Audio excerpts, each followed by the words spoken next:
Идем, идем, не упадем. Нас не хотят ловить вообще. А тут все живо. По-любому здесь сидели, рубились в домино. Что тут они такарили? Уи! Поросеночку пятачок отрезали. Все это выглядит уже таким омертвелым. Друзья, всех приветствую! С вами Макс и Комары. Вы на канале Широко Шагая. Сегодня мы гуляем по Харитоновской узкоколейной железной дороге. Она же имеет второе название Нюбская. Дело в том, что ее недавно посетил мой товарищ и коллега по увлечению Алексей Калинин. Замечательный человек, автор нескольких книг про узкоколейки, а если быть точнее 2. И привез ужасные сведения. Все, лес больше возить не будут, дорога выставлена на торги, движения нет, в ближайшее время она будет продаваться и разбираться. Харитоновская узкоколейка. Казалось бы, чем она такая вот прям вот харитоновская? А тем, что она одна из самых труднодоступных. Чтобы сюда попасть, необходимо пересечь реку Вычегда. А пересекается она, либо, если лето, на понтонном мосту, если еще вода высокая стоит по весне, то на пароме.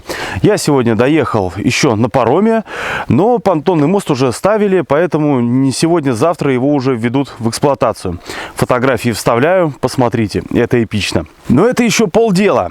После того, как вы преодолеваете самый крупный приток Северной Двины, вы попадаете в царство грунтовых дорог и грейдеров. И очень повезло, если несколько недель до вашего приезда не было дождей.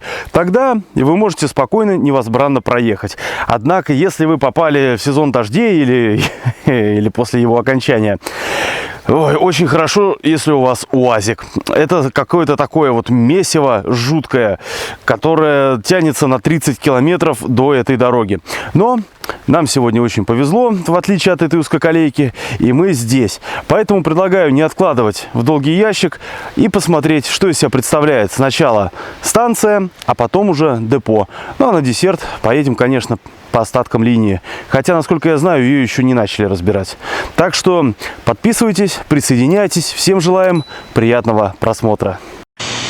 Но для начала немного истории. Начальным пунктом Харитоновской узкоколейной железной дороги является поселок Харитоново, расположенный в Котловском районе Архангельской области. Узкоколейка была лесовозной, ранее сплавной. По информации от Сергея Костыгова, первый участок был открыт в 1931 году. Его начальным пунктом является поселок Нюба, расположенный вблизи истока одноименной реки. Отсюда и название Нюбская. В 1934 году была открыта магистраль от Нюбы до Харитонова. Вывезенный по узкоколейке лес стал сплавляться по реке Вычегда. В 30-е годы продолжалось активное строительство новых линий. Появились новые лесные поселки. Основной рабочей силой на лесозаготовках и на строительных работах в то время были, конечно же, заключенные. Во всех лесных поселках, а также в Харитоново, в то время находились исправительно-трудовые лагеря. До 1960-х годов на узкоколейной железной дороге работали самые разные паровозы и газогенераторные мотовозы. Первыми тепловозами были тепловозы Ту-2М и Ту-2МК. Затем стали поступать привычные нам Ту-4, Ту-6А, Ту-7, Ту-8. В 1975 году, после строительства нового участка, расстояние от станции Харитонова до станции Кваша составило 72 километра. По этому маршруту стал курсировать пассажирский поезд, который состоял из пассажирского и хлеборазвозного вагонов. Проезд пассажиров был бесплатным. В 90-х годах, как и на большинстве узкоколеек России, на Нюбской УЖД началось сокращение перевозок. Снижались расходы на содержание дороги, ветшал путь, редко обновлялся локомотивный парк. Последний тепловоз Ту-7 поступил в 1992 году. В 1999 Нюбский леспромхоз был выкуплен Котловским целлюлозно-бумажным комбинатом, сейчас это Великий Илим. Стабилизировались заготовка и вывозка леса. В 2000 году узкоколейка получила даже новый тепловоз Ту-8 527, а в 2001 году Нюбская узкоколейка была переведена в разряд сезонных. Заготовка леса стала вестись финскими лесозаготовительными комплексами. При отсутствии этапа обработки леса на нижнем складе, зимой было выгоднее везти лес автотранспортом с делянок сразу в Коряжму, без перегрузки в Харитоново. Зимой 2016 года был разобран участок от Кваши до 33-го километра. Вывозка же леса худо-бедно проводилась до 2023-го, а весной 24-го узкоколейки уже не было. Да, совсем недавно движение здесь остановилось. На рельсах еще присутствует накат. который будет обновляться, похоже, только за счет движения хозяйственных поездов, разбирающих эту дорогу. Вон даже здесь следы какие-то. Видимо, пионерку кто-то ставил. Ну, а машину я поставил прямо к бывшему зданию диспетчерской, точнее, к зданию бывшей диспетчерской. Ну, вы меня поняли. Когда-то именно отсюда начиналось движение поездов. Рано утром из депо, в котором мы сейчас пройдем, выходили тепловозы, брали пустые сцепы и, получая наряд у диспетчера, разрешение устное на занятие перегона, отправлялись вдаль в леса. Много поездов уходило, поездов 5, 7. Ну, пяток так точно. И все это устремлялось вон туда. Небольшая станция, всего о 3 путях. Ветерок какой приятный. И туда, в лес. Тут же виднеются пионерочные гаражики. Как же без них? Такой замочек хлипенький, и дверка такая, кажется, ее посильнее на себя дернешь. И все. Кто-то себе из грузового вагона сделал. Обратите внимание, это крытый вагон узкоколейный. Здорово. Прям кузовок сохранили. А рядом ПВшка. И рельсы как классно положил человек. Не головками вверх, головками в бок, как два таких желобка. Да, чтобы точно не сошло.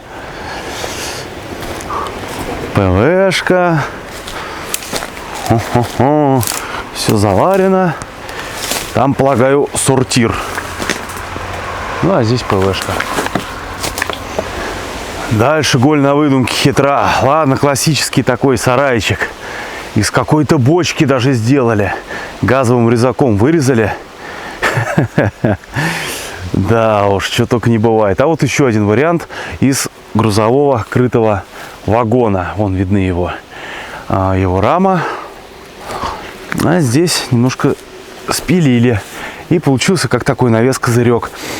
Запах дерева и старого металла. И посмотрите, как закрыто мощно. Прям через ручку, чтобы никак. И замок амбарный. Ух, больше, чем кулак. Кому-то повезло меньше, у кого-то вообще такая небольшая коробочка под пионерку. А кто-то себе еще один вагончик отхватил. И на тот же манер его запер. В принципе, все на этом. Последняя стрелка. И магистраль уходит вдаль. Но мы туда поедем чуточку позже. По пути в депо можем видеть два варианта вывоза леса. Первый вариант — это такие специальные платформы с рогами, а второй — это уже классический лесовозный сцеп. Вот этот примечателен тем, что он достаточно позднего года выпуска, по-моему, 92-й. Да, вроде второй. И, кажется, он еще даже сохранил заводскую окраску, вот такую серую. И это такие не как отдельные вагоны, а как такие вот рамы. Вот я на одной из них. Да, она как-то, видимо, немножко расцеплена. Тут, по идее, должно быть сочленение и продолжение. Но вместо него вкорячили платформу. Вот такая платформа. А это что такое? Кора дерева. Так вот. Платформа, платформа, платформа. Идем, идем. Не упадем. Не упадем. И вот еще один лесовозный сцеп. Пошел туда дальше.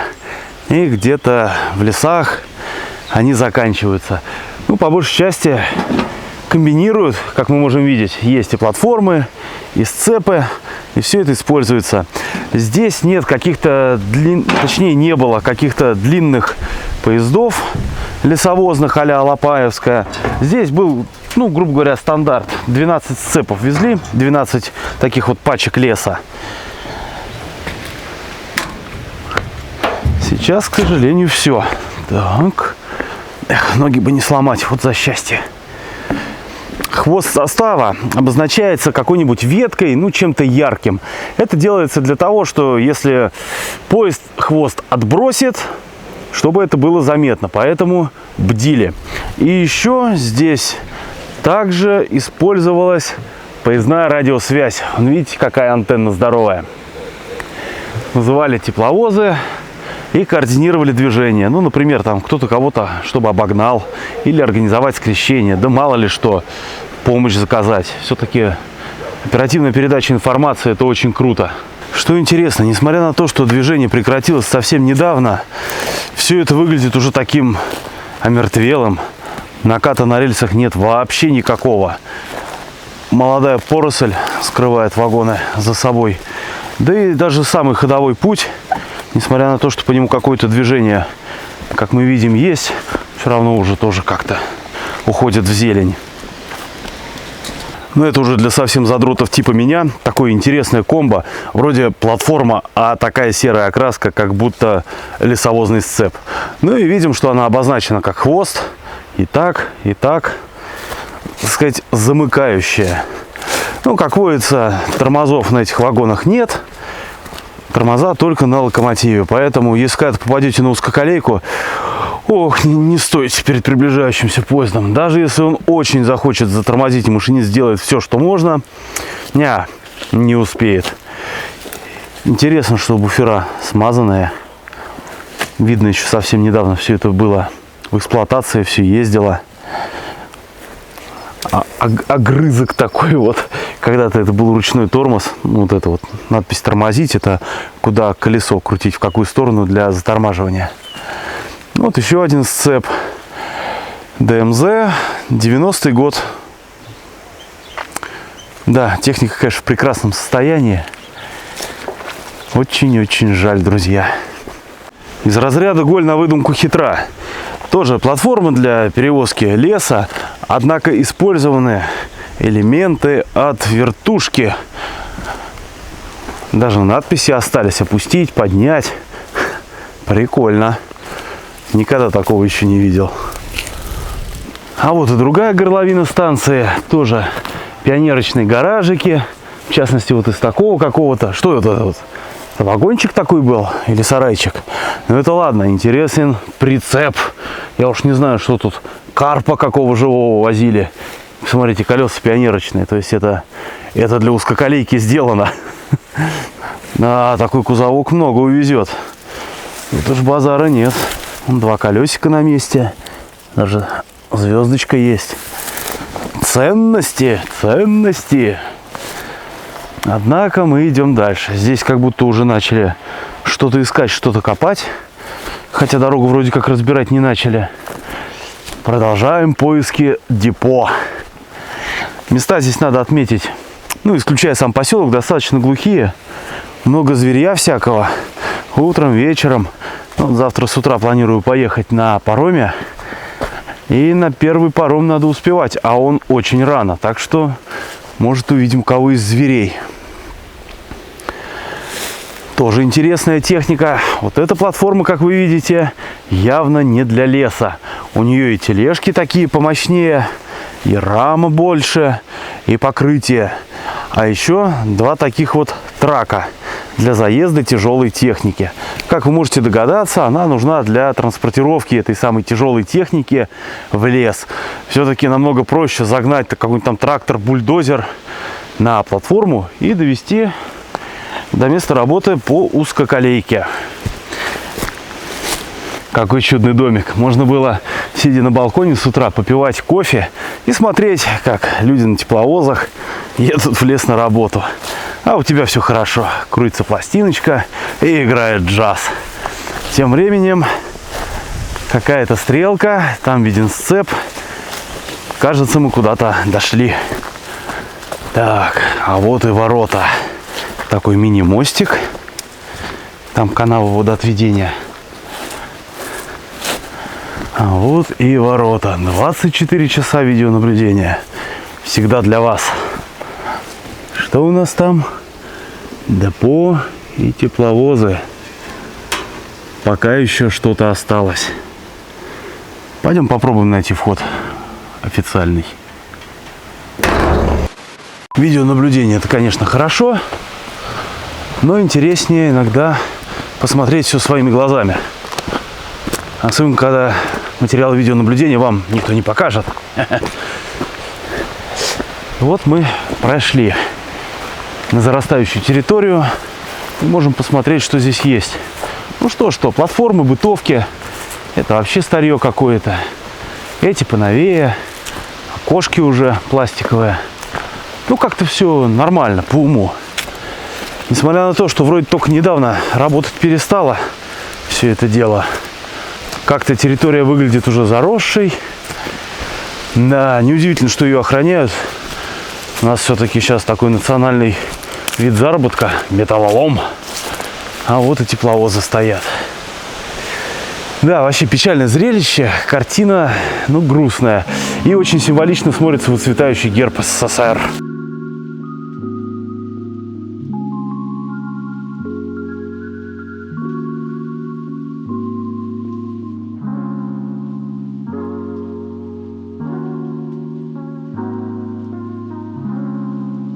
Очень жалко, что приходится ездить и вот так вот пытаться заснять остатки, пока еще что-то есть. Ух ты ж ё! Вот те раз. Вообще, на последнее время Харитоновская дорога из себя представляла это 40 километров магистрали и куча усов. Я очень надеюсь, что это усы. Ё-моё, я никогда столько рельс не видел. Просто с ума сойти. Вот это жесть. Да, ну пойдемте на тепловозы посмотрим.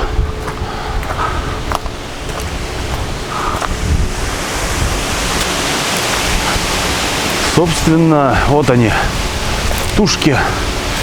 Вполне себе, как говорится, комплектные. Это семерка тяжеленькая. 2604. Специалисты пускай поправят. Это, скорее всего, уже ремфонд запчастей. Хотя вот этот, даже с антеннами поездной радиосвязи. Да, видимо, в последнее время начали заниматься дербаном. Запчасти тоже необходимо откуда-то брать. А здесь снова рельсы. Да сколько, ё-моё!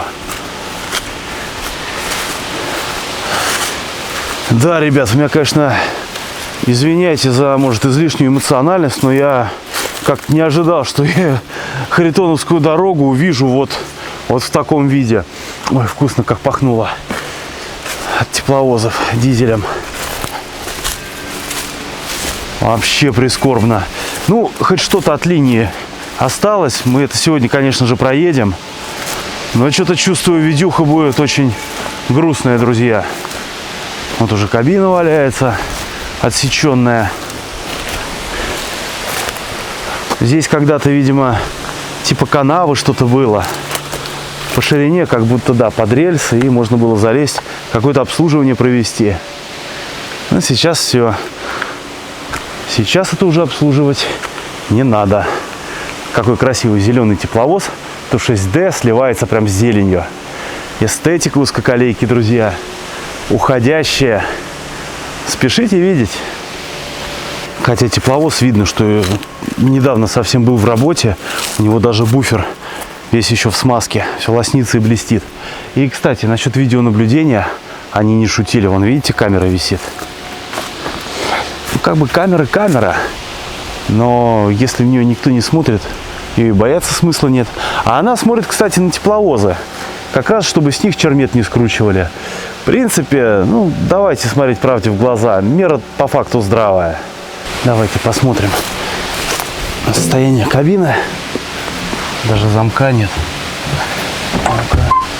Вон, можно зайти. Да, здесь еще пахнет жизнью. И контроллеры, и ручки все блестящие. Магнитола. Все, что надо для комфортной жизни. Да. Кроссвордов-то сколько, сканвордов. Видимо, интеллектуальные люди работали. И самое главное, печка. Несмотря на то, что дорога работала сезонами, с весны по осень, все-таки мы находимся в Котловском районе Архангельской области, поэтому месяц май здесь как бы ничего не значит. Могут быть и холода. Вот такое вот кресло. Давайте попробуем сесть, пока нас не замели. Ох, мягонько. Специально под ноги шпала подложена. Чайничек есть. Красотенюшка. Вот тут. Всем привет. Вид такой вот отсюда открывался.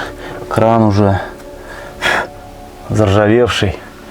Да, какое-то время, конечно, это уже все не работает. Собаки лают. Да. Ну, вид, конечно, интересный. Настоящая буржуйка в кабине.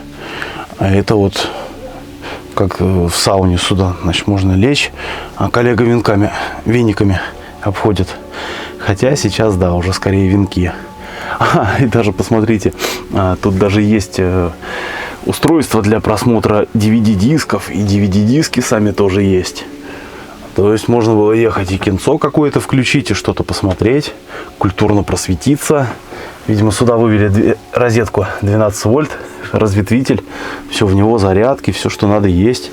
Даже пепельница, кстати, не курите, курить, фу-фу-фу. Ну, такие вот условия труда. Форточку открываешь, там лес, природа, красота. Но, к сожалению, сейчас-то тепловоз уже в тупике и едва ли когда-то куда-то сам поедет. Вот такой вот тигреночек. Бедолага. А ведь каков сохран тепловоза? Даже оба дворника и два прожектора. Один стандартный заменен на покруче, ну и второй такой, как фароискатель. На палубе тоже можно было стоять и радоваться. А сейчас вот такая вот сплотка видна. Посмотрите, как ПВшку интересно обкарнали. Это, я так понял, был вагон рабочего поезда. Тамбур сделали наполовину открытым, срезали. И вон там такой салон. Ели мясо мужики, пивом запивали. Душевно. Один поручень, я так полагаю, это что-то около завода осталось, заводской. А второй настоящий, мужской. Ну, круто, круто. Ничего не скажешь. Никогда такой переделки не видел. А тут, кстати, да, это, походу, рабочий поезд. Вот это устройство, это так называемая лягушка для поднятия поезда, сошедшего с рельс, для постановки его обратно на колею. Ну и тут еще дровишки лежали для вот этой вот печушки. Вы уж извините за минорные настроения, но глядя на вот эти рельсы, на этот забор, такое ощущение, как будто мы прям на кладбище. В принципе, мы сейчас по факту на кладбище и есть. Конечно, какая-то техника поддерживается в работоспособном состоянии. Все-таки рельсы сами себя не вывезут. Отличный вариант найти себе неприятные приключения. Так вот. Ой-ой-ой, вот это красота! Да! Надо же, сохранили такие. Никогда еще не видел. А здесь вот он есть, пожалуйста.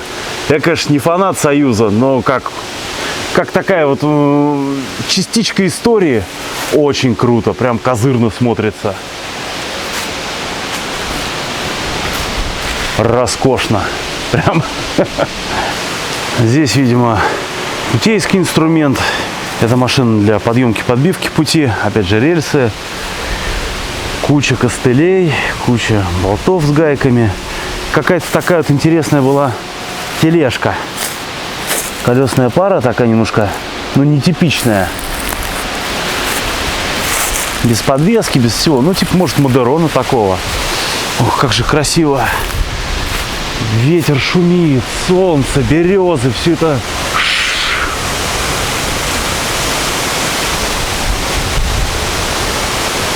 Да, друзья, жизнь прекрасна. Ну, идем дальше. Вагончик как будто в заводской окраске. Такая приятно зеленая, с желтой полосой. Вагон-столовая, что примечательно, тоже не часто такое можно видеть. И интересная тоже тележка с пионерочными колесами, с пионерочными осями, как будто хромированными. Да, век живи, век удивляйся. Ну, тоже похоже что-то путейское, потому что никакой подвески нет. Значит, что-то там отвезти, привезти. Где ж охранника найти, а? Хоть бы рассказал нам, что тут, как дела. Пойдем в столовую посмотрим. Ну да, такое же ели мясо мужики. Тоже стол. Все обшито деревом, но здесь ноу-хау. Теплоизоляция. Чтобы печушка, когда она работает, не улицу топила, а все-таки тепло задерживалось внутри. И посмотрите, как они печушку-то хорошую поставили, а? Копия Булерьяна.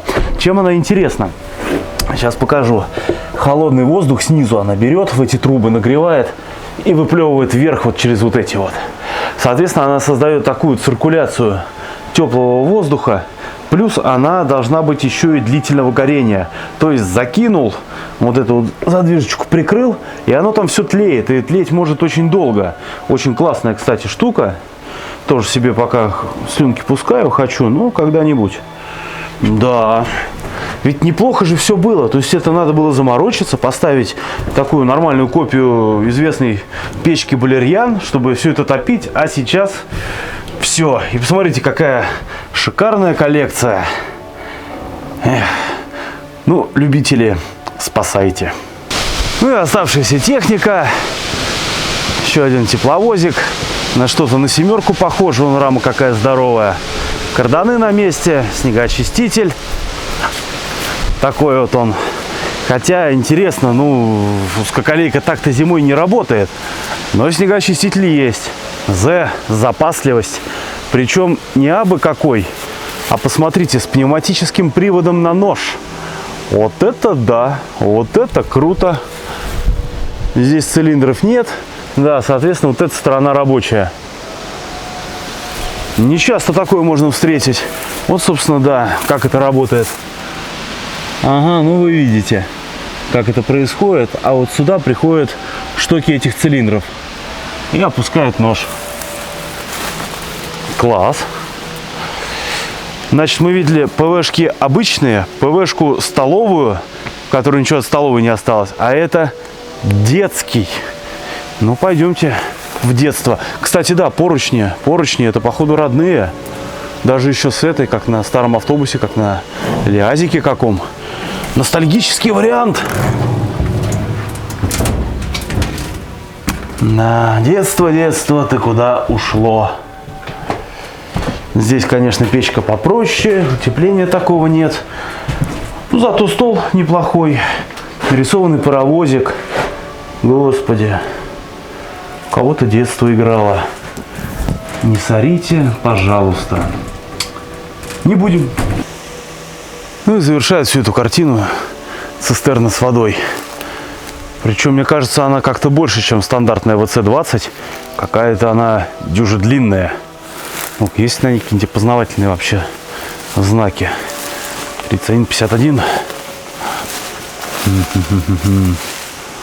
Хотя 20 кубов для воды. И что примечательно, кстати, посмотрите на арматуру снизу. Кран-то такой себе вполне новый. Значит, она использовалась по назначению. Хотя по колесам не скажешь. Но, как мы видели на станции, после прекращения эксплуатации, к сожалению, все это очень быстро ржавеет. И становится похожим, как будто не ездила лет эдак цать. Посмотрите, какая красивая картина. Цветут цветы, деревянный настил, березка, вагончик узкоколейный. Прям как детский. Но, как говорится, да, но. Вот, пожалуйста, это самое но. Ну, пойдем посмотрим на остальную часть предприятия. Может, здесь мы кого-то найдем. Тут-то везде флер узкоколейки чувствуется. Вот, например, здесь как будто было то ли вагонное депо, то ли место для ремонта. Да, пожалуйста, вот оно и есть. Ой, запах всех этих смазок и железок, ребят, он просто непередаваемый. Красота. Платформа еще живая, еще рабочая. Цепь не ржавая. То есть это все ездит, это все живет. Когда-то она помогала ремонтировать эти пути. Вот с помощью такого вот инструмента путейского. Он там кругляк обтесанный в виде шпал использовался. Угу. Только, видимо, это все давно отсюда не выезжало. А здесь уже, похоже, идет какая-то разделка. Потому что видна работа газового резака. Видны какие-то элементы. Видны фрагменты. А вот уже и поросеночку пятачок отрезали. Ну и, собственно, инструмент, которым работают. Как-то так это выглядит. Вот такая вот горелка. Весь металл и потрошит. отправляю в историю самые передовые некогда технические решения советских инженеров. Знаете, вздыхать, конечно, хорошо, но я предлагаю прогуляться и посмотреть на остатки. То, что еще как бы живо. Может, уже и не желез, но живо. Вот 1953 год. Вот такой станок 1953 года. И это, как можно догадаться, пресс. Подвесная таль электрическая. Ой, у меня в гараже почти такой же. Тумбочка, столик. Вон, видим, тележка. Такая вот она, ну-ка, о, легко катается. Уи! Угу. Так, а вот здесь, похоже, токарка. Это, собственно, мастерские, где делали запчасти для техники. Ну, потому что, знаете, просто так взять и купить, это можно там на Volkswagen Polo или Renault Logan. А на тепловоз это будет стоить конь. И зачем что-то покупать, если можно сделать самому? DIY. Ну и вот, пожалуйста, остатки сверлильного станка, остатки верстака со следами просто уже некроза какого-то. Хотя тиски, кстати, классные. Но вот это просто великолепие. Представляете, что тут они токарили, одному богу известно. А таль интересная тоже. У нее рельс, видите, как идет? Раз, два, и вот сюда. То есть тут можно было делать все, что угодно. Хоть двигатель с тепловоза сдергивать. Я подозреваю, здесь этим и занимались. Вот такая вот бабка, в которую вот можно голову засунуть и провернуть. Такая вот табличка. Рязань. С виду прям вообще живой. Но это ладно. У него тут есть еще и друзья. Вот это запах. По-любому здесь сидели, рубились в домино. Рыба. Класс. Сейчас почему-то у нас как-то не принято что-то вот такое вот делать, создавать. Я помню, когда в школе учился, я еще застал, нас там что-то пытались там на каких-то станках научиться, вот, научить работать, но как-то это уже было не особо. А сейчас вообще этого, насколько я знаю, нет. Посмотрите, какие ручки, какая эстетика. Ребят, настоящее технопорно. 1962 год. Обалдеть. И вот достаточно свежая стружка. То есть он недавно совсем работал. А вот это вот перегретая стружка. Она с таким цветом побежалости. Не знаю, вам видно, как он переливается. Очень красиво. Что тут еще? Целая батарея из бутылок. И опять же станки, станки, станки. Да. Очень жалко, что в свое время не научился. Потому что сейчас хороший токарь может большие бабки на самом деле получать. Вот посмотрите, тоже станочек вообще живой. Прям станочек молодец. Хотя год выпуска 1965. Вот вам и красный пролетарий. А до сих пор вполне себе трудится. Сюда зажимается деталька, она раскручивается, подается сверло в данном случае и делается отверстие. То есть не как дрель, а как дрель наоборот. Так сюда же можно всякие разные детали засовывать, разных конфигураций и размеров. Вот эти ручечки все. Ох, какие они приятные! Ребят, это просто улет. Она блестит, она такая же гладкая, как и блестящая. Вот это техника, друзья. Вот это круто. Ну а здесь всякие метчики, насадки, трубки, переходники, фрезы, ножи. Да, вместо доски использовали шкафчики. Кстати, ручки-то какие олдскульные, посмотрите, как ракушечки. Красота, просто красота. А это Вроцлав. Ух ты, это. Так, это польский, да? Конечно, Металлэкспорт, Варшава, Made in Poland. Обалдеть. Ох, остается надеяться, что вот эту вот технику, вот эту базовую не будут резать и продавать как металлолом, а все-таки найдется ценитель, все это купит, и это будет работать. Ну, потому что техника шикарная. Вы вот на этот сверлильный станок посмотрите. Да он выше меня. А вот эти переключатели, какие мощные кондовые, какие вот здесь вот таблички висят. Это эстетика, это настоящая техника. Очень круто. И очень жаль. Не знаю, ребят, может, я, конечно, не прав, но я считаю, в Союзе не зря получали свои денежки работники Института технической эстетики. Это просто красиво, черт возьми. И сочетание цветов, и формы. Ну, это просто красиво. Ну, а что на улице? Да ничего, вот. Сегодня, видимо, только резали.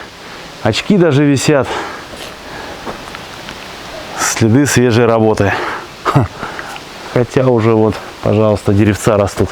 Ну, одна из таких вот вертушек, да, мы видели, с ее вот этой вот боковинки сделали для платформы усиления лес возить. Ну, все, конечно, это уже не надо, что поделать. Уходит в историю, хотя 88-й год, ну, не знаю, по мне, как для узкоколейной техники, это не самый такой возраст,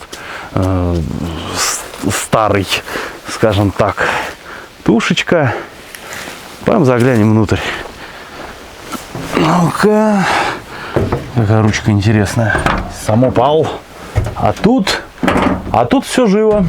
Да, видимо, этот тепловоз и участвует сейчас и в разборке, и все подает. Потому что, смотрите, тут и рация есть. Причем рация такая, видно, что рабочая. Перчаточки новые лежат, спилковые. Роба. Да, это рабочий тепловоз. Вилки, ложки, обеденный стол. Все, что надо есть. А, и даже печка. Я вот думал, неужели печи нет? Нет. Печь по уму у входа, откуда дует. И вот пошла труба. Там по центру, видимо, динамик рации. А здесь вот антенна. В принципе, такая же, как и на автомобиле. Вот такой вот тепловозик. Даже эти в наличии дворники. Красиво. Интересный вариант крепления тормозного башмака. ПВшка сарай. Причем для каких-то грязных работ. И наковальня. По-настоящему огромная наковальня. Тепловоз, конечно, несмотря на свой внешний вид, оказался вполне рабочим. Хотя, подождите-ка. А нет, все нормально, карданы на месте. Видимо, он действительно эти вагоны на порезку и подает. А это вид на мехдвор. Ничего особенного. Совершенно. Честно говоря, я рассчитывал, что уже давно кто-то прибежит узнавать, что мы тут делаем, что мы тут тырим, чьи мы и вообще как сюда попали. Однако нет, идем спокойно, смотрим. Пожалуйста.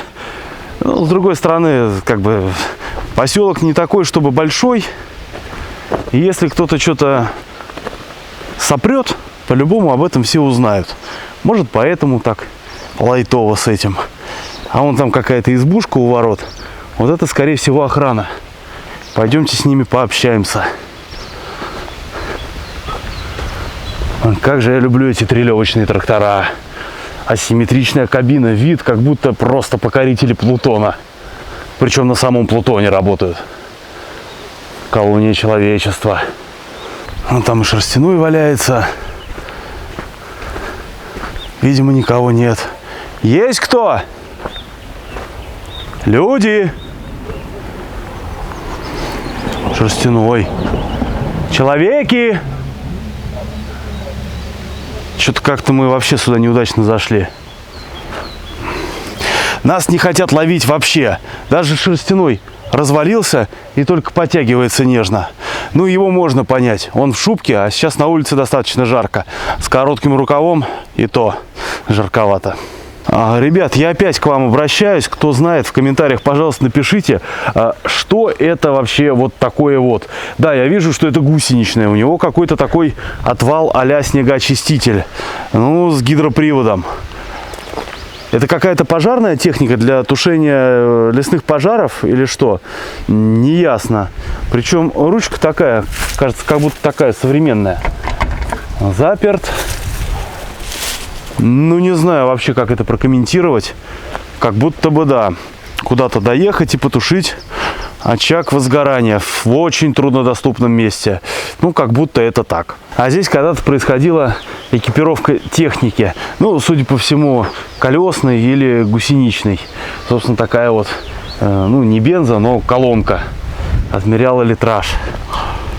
И здесь же можно было заправить бочку на платформе и увезти ее в лес, чтобы заправить с этой бочки технику, работающую в лесу уже. Туда же бензовоз не поедет или технику на заправку возить, ну как-то, ну нелогично. Вот такая вот база.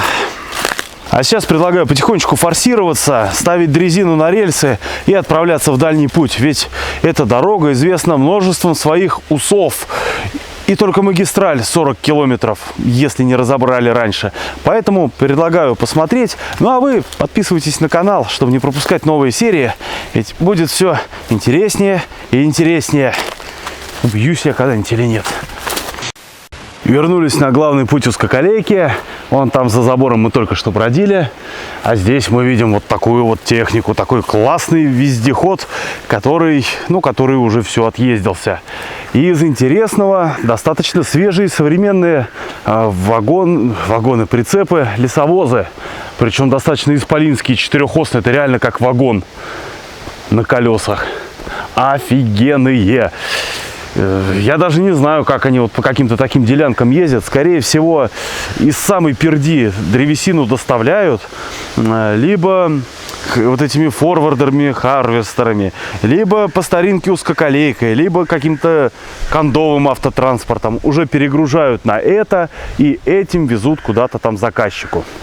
Что примечательно, добытая на харитоновской узкоколейке древесина, она дальше недолго-то и путешествовала. Дело в том, что на другом берегу находится городок Коряжма, и там есть огромный бумажный комбинат, принадлежащий ООО «Илим».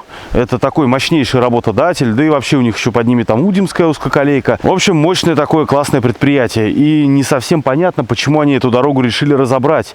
Так-то у них там вроде все живет, цветет и пахнет. Ну ладно, меньше слов, пойдем ставиться.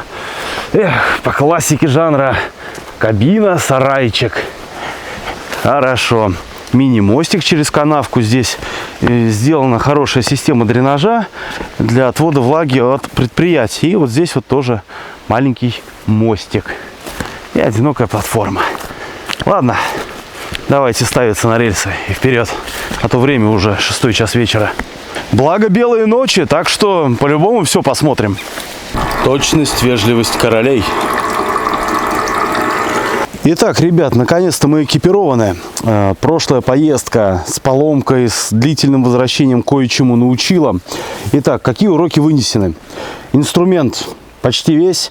Бензопила, топор обязательно. Все, что можно заполнить водой, оно с собой заполнено водой. Пакет, нямки-хавки. Ну и на всякий случай, так, это не реклама. Вот, ну, стандартно водичка, пауэрбанк, ножик. Геотрекер у нас есть. Включаем запись. Готово. Ну все, друзья, реверс. Вперед. И стартуем.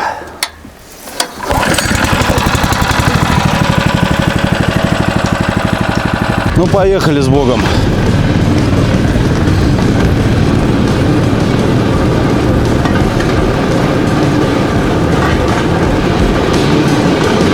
Дорога должна быть хорошая. Все-таки по ней ездят пионерки, есть движение поездов.